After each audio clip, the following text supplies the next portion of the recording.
Faire une étude à grande échelle, c'est un travail de fourmi. L'étude a permis de montrer qu'on avait beaucoup plus de variétés de sols que ce qu'on pensait, de variétés de roches également.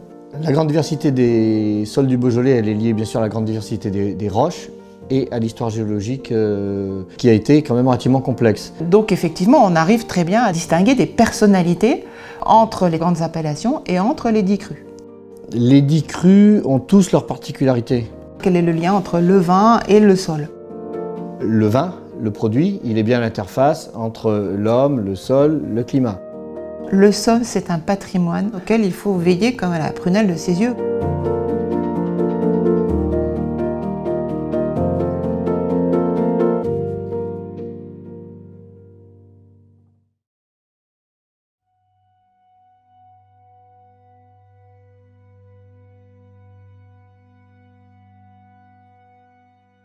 L'étude des sols du Beaujolais a été initiée donc en 2008-2009. Faire une étude à grande échelle comme ça, à grande échelle, ça veut dire on reconnaît presque à la parcelle.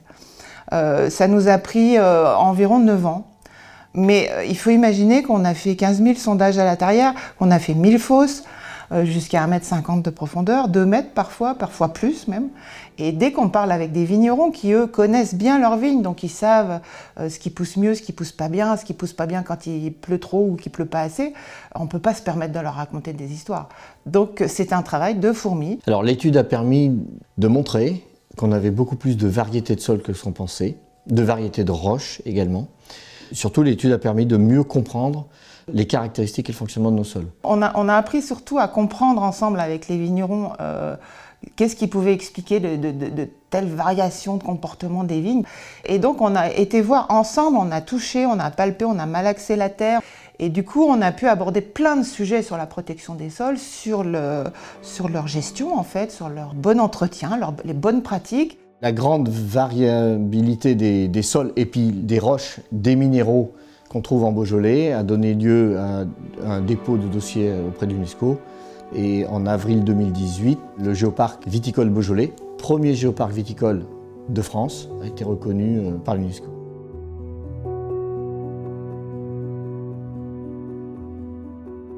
Il y a 15 grandes unités de matériaux parentaux, de roches-mères, et qui mènent effectivement dans le détail à plus de 300 types de sols, avec bien entendu des variantes. En réalité, une infinité, puisqu'il y a toujours des gradations et des passages de l'un à l'autre. Sur le terrain, on peut passer très rapidement d'un sol à l'autre en quelques mètres.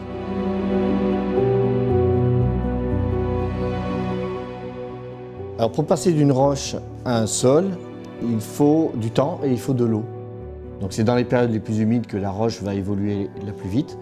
Elle va libérer grosso modo des argiles, des éléments fertilisants, des éléments minéraux.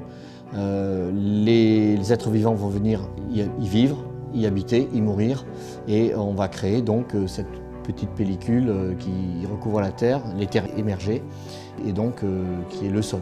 Cette relation entre l'eau, le sol et les racines de la vigne, c'est un petit peu toute la clé du fonctionnement en fait, d'un sol viticole.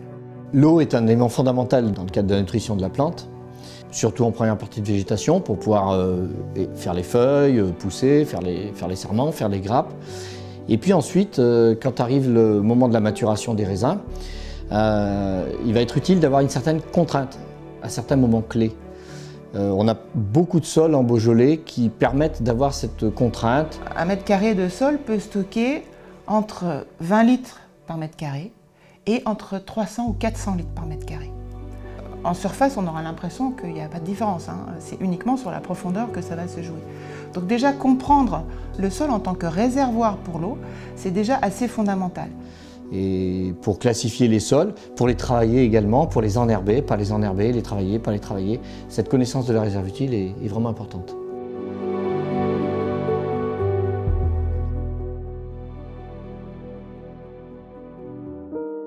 Le terroir, c'est une invention de l'homme. Classiquement, on a l'habitude d'en faire un triptyque. Les roches, le sol. L'environnement, altitude, les climats. Et puis l'autre partie très importante du triptyque, c'est tout ce qui est humain. Donc tout ce qui va être le savoir-faire, le terroir. Donc c'est bien ces trois éléments-là indissociables. Et là, maintenant, c'est la question que tout le monde nous pose régulièrement. Alors, le lien, quel est le lien entre le vin et le sol?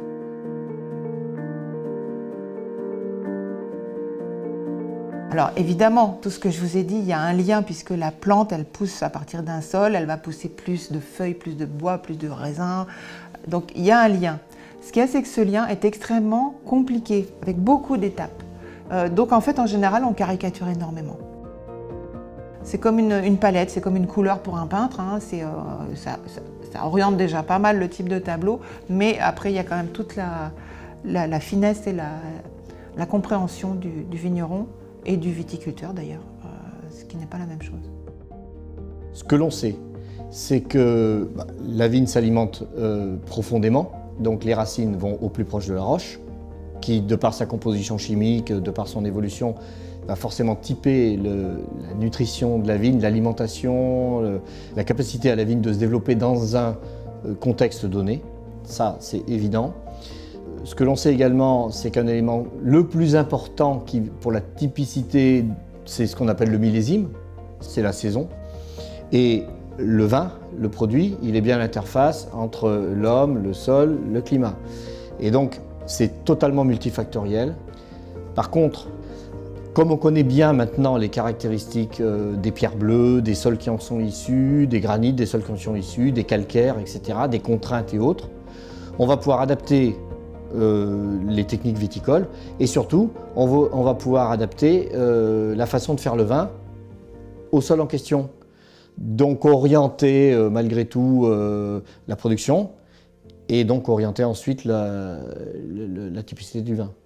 Le sol, c'est un patrimoine qui a mis des millénaires, vous avez vu même des dizaines de milliers d'années, des centaines de milliers d'années à se constituer, qui est fragile.